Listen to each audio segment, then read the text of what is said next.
मैं बात करता हूं महोदय नियोजन की। अगर नियोजन की बात करें तो सबसे पहला बात, नियोजन के जो आंकड़े हैं उन आंकड़ों के अनुसार, और ये माननीय वित्त मंत्री महोदय ने अभी सार्वजनिक रूप से स्टेटमेंट दिया था कि हमारे पास नियोजन के आंकड़े लगातार घट रहे हैं। 2022 की स्थिति थी कि हमारे पास 5,33,000 पदों का सृजन था, जो 2023 में घटकर 4,66,000 हो गया। और आज की बात करें, एक दिन पहले माननीय सदस्य सत्येंद्र तिवारी जी ने भी सवाल किया था और जवाब मिला, लगभग 45% जो पद हैं वो आज भी रिक्त हैं। आज तो ये कहीं ना कहीं चिंता का विषय है। दूसरी बात, पहला तो नियोजन के मामले में सरकार काफी पीछे है, और जो अगर हम नियोजन कर भी रहे हैं तो उसमें क्या हो रहा है अध्यक्ष महोदय, नियोजन नीति नहीं रहने के कारण हमारे राज्य के युवाओं के साथ बहुत बड़ा धोखा हो रहा है। इस राज्य की निर्माण का जो उद्देश्य था, वो उद्देश्य कहीं ना कहीं यह दिख रहा है कि हम उस उद्देश्य से काफी भटक चुके हैं। इस राज्य का निर्माण इसलिए नहीं हुआ था कि हमारे राज्य के युवा बेरोजगारी का सामना करेंगे, हमारे राज्य के युवा अन्य प्रदेशों में जाकर मजदूरी, दिहाड़ी मजदूरी करने का काम करेंगे। यहां तक युवाओं, नौजवानों, भाइयों की बात तो छोड़िए, आंकड़े यह बताते हैं कि हमारे राज्य में लगभग 75,000, जिनमें अधिकांश आदिवासी बहनें मुंबई में, गुजरात में, दिल्ली में, चंडीगढ़ में, उन बड़े शहरों में दाई घर में झाड़ू पोछा लगाने का काम करती है। एक केरल राज्य है जहां की बहनें अगर अपने घर की चौखट को लांघती हैं तो वो डॉक्टर बनकर किसी राज्य में जाती हैं। दूसरे राज्य की बहन बेटियां अगर अपने घर की चौखट को लांघती हैं तो वो किसी सरकारी पदों को धारण करके दूसरे राज्य में जाती हैं। लेकिन झारखंड के लिए चिंता का विषय है कि हमारे घर की बहु बेटियां अगर चौखट को लांघती हैं तो नौकरानी बनकर दूसरे राज्यों में जाती है। अध्यक्ष महोदय, ये आंकड़े बताते हैं। इसलिए मैं कुछ आंकड़ों के माध्यम से बताना चाहूंगा। सीएचओ की नियुक्ति, जिसमें 550 सीट था, 220 सीटें अनरिजर्व थी, जिनमें 150 तो राजस्थान से हुए। ये शहादत, ये संघर्ष, ये झारखंड आंदोलन किस लिए, किस दिन के लिए कि 220 सीटों में 150 सीटें राजस्थान के लोगों का हुआ, तो फिर कोई औचित्य नहीं इस राज्य के निर्माण का, कोई औचित्य नहीं विनोद बिहारी महतो, जयपाल सिंह मुंडा, दिसम गुरु शिबू सोरेन के आंदोलन का। आज इस राज्य के युवाओं के सपनों के साथ धोखा हो रहा है। अध्यक्ष महोदय, बातें यहीं नहीं रुक रही हैं। 2023 में पब्लिक प्रोसिक्यूटर में 113 पोस्ट हैं, जिनमें 72 सीटों में गैर झारखंडियों की नियुक्ति ली गई। गिरिडीह जिला में 2023 में 12 हाई स्कूल टीचर की बहाली ली गई, जिसमें 8 टीचर गैर झारखंड के थे। बोकारो जिला में उसी साल 13 हाई स्कूल टीचर की बहाली ली गई, जिसमें 9 बाहर के थे। 2022 में जेपीएससी के द्वारा 232 सीटों में 125 अनरिजर्व थे, जिसमें 82 गैर झारखंड के थे। अध्यक्ष महोदय, ये महज आंकड़े नहीं, इस राज्य की एक शर्मनाक स्थिति को बता रहा है कि हमारे पास क्या प्लानिंग है, हमारे पास क्या तरीके हैं कि हम इन चीजों को रोक सकें। 2024 में जेपीएससी के द्वारा 28 टाउन प्लानर की नियुक्ति हुई, जिसमें 17 गैर झारखंड के हैं। अध्यक्ष महोदय, ये बहुत ही चिंता का विषय है। यही नहीं, जेएसएससी के द्वारा 2023 में इलेक्ट्रॉनिक मैकेनिक्स के पद पर बहाली लिया गया, जिसमें 22 अनरिजर्व सीटों में 11 झारखंड से बाहर के थे। जेएसएससी के द्वारा 2023 में ड्राइंग प्रशिक्षण पदाधिकारी के पोस्ट पर नियुक्ति ली गई, जिसमें 43 अनरिजर्व सीटों में 22 गैर झारखंड के थे। 2023 में पुनः जेएसएससी के द्वारा फीटर की बहाली ली गई, जिसमें 91 अनरिजर्व सीटों में 24 गैर झारखंड के थे।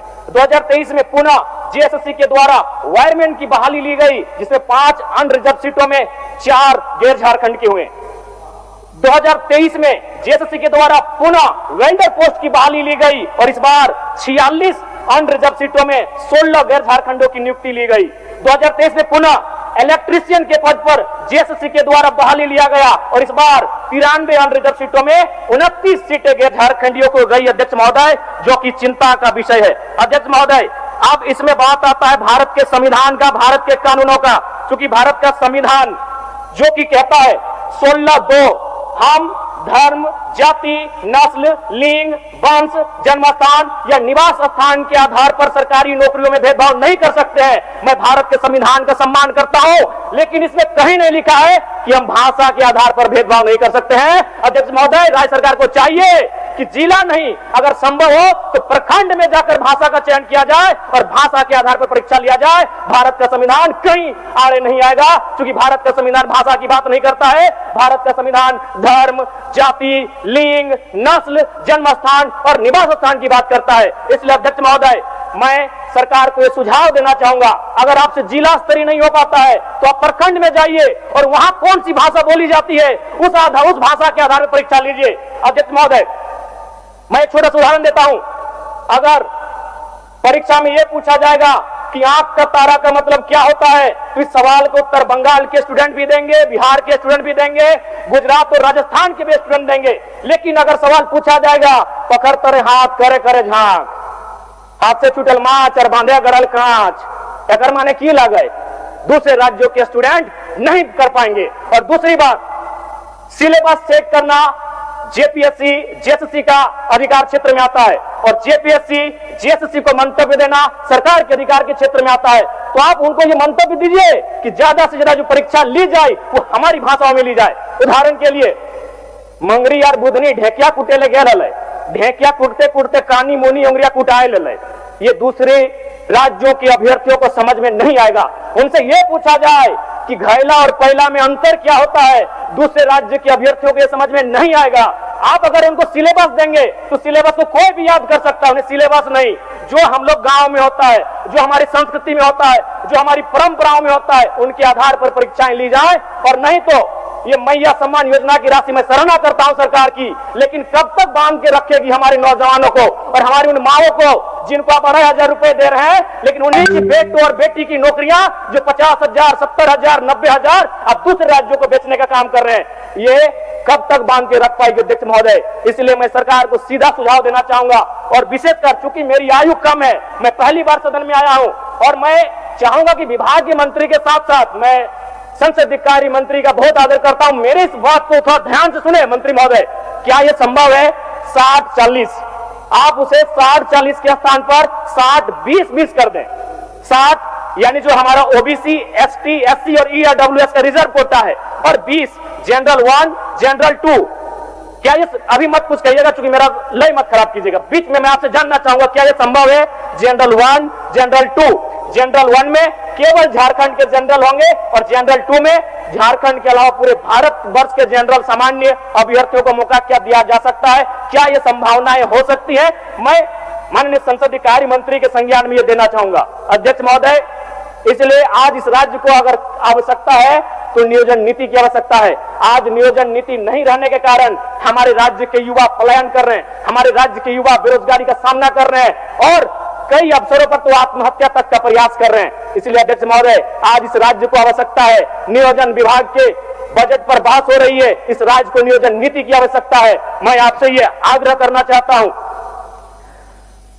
अध्यक्ष महोदय। अब मैं थोड़ा सा बात करना चाहता हूं निजी कंपनियों पर।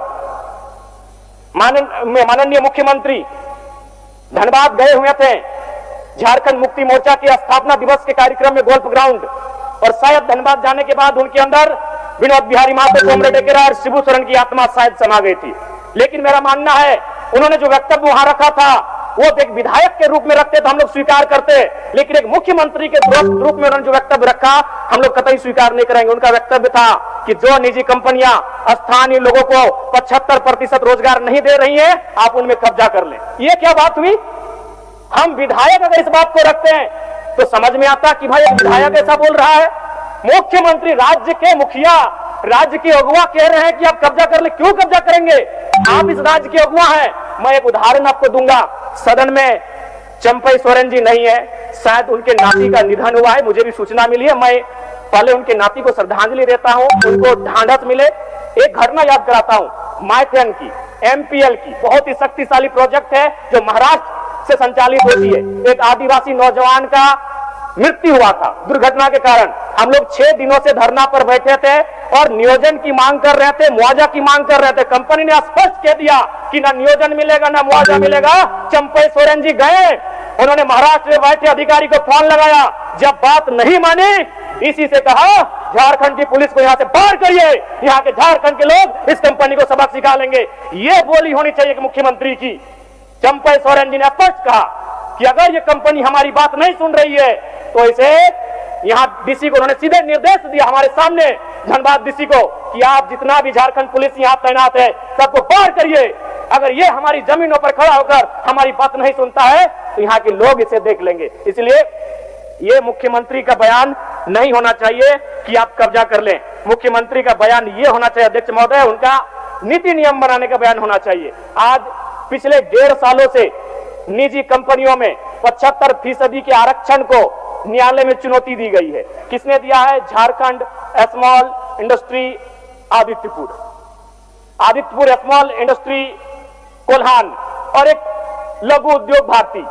कहां के हैं पता करिए, सारे के सारे गैर झारखंडी हैं। तो क्या इनका मनोबल इतना बढ़ा देना चाहिए कि ये हमारे जो राज्य सरकार का निर्णय था कि स्थानीय युवाओं को 75% आरक्षण दिया जाएगा निजी कंपनियों में, उसके खिलाफ ये कोर्ट चले गए। और हमारी राज्य की सरकार आज क्या हो रहा है, अगर हम लोग कितने गंभीर हैं, 1 साल से ज्यादा हो चुका है इसको कोर्ट में चुनौती दिया हुआ, क्या राज्य सरकार का भी वर्तमान में उनके जो महाअधिवक्ता मान्य सदस्य, ठीक है, एकदम मान्य सदस्य 1 मिनट और दे दीजिए, एक मिनट दे दीजिए अध्यक्ष महोदय। तो इसलिए मैं सबसे पहले आग्रह करूंगा कि जो राज्य में महाअधिवक्ता होते हैं, एडवोकेट जनरल, उनके नेतृत्व में 75% का जो आरक्षण है निजी कंपनियों में, उस पर सरकार का ध्यान हमेशा रहना चाहिए। दूसरी बात अध्यक्ष महोदय, बिल्कुल मैं आपका सम्मान करता हूं और बिल्कुल समय नहीं लूंगा, प्रवासी मजदूर जिनकी मृत्यु दूसरे राज्यों में या दूसरे देशों, विशेषकर दूसरे राज्यों में होती है, उनके सामने मृत्यु प्रमाण पत्र निर्माण में क्षेत्रीय बाध्यता आती है जिसे समाप्त किया जाए। क्योंकि जब हम लोग जाते हैं तो जो कंपनी वाले होते हैं उनका कहना होता है कि हम इन्हें लाभ तभी दे पाएंगे जब इनका डेथ सर्टिफिकेट मिलेगा। जब डेथ सर्टिफिकेट बनाने की बात आती है तो ये हवाला दिया जाता है कि उसका डेथ तो राजस्थान में हुआ था, उसका डेथ तो महाराष्ट्र में हुआ था। अब वो परिवार दुख की हालत में राजस्थान का चक्कर काटे या महाराष्ट्र का चक्कर काटे या डेथ सर्टिफिकेट बनाए। इसलिए मैं चाहता हूं इस बाध्यता को समाप्त किया जाए। धन्यवाद।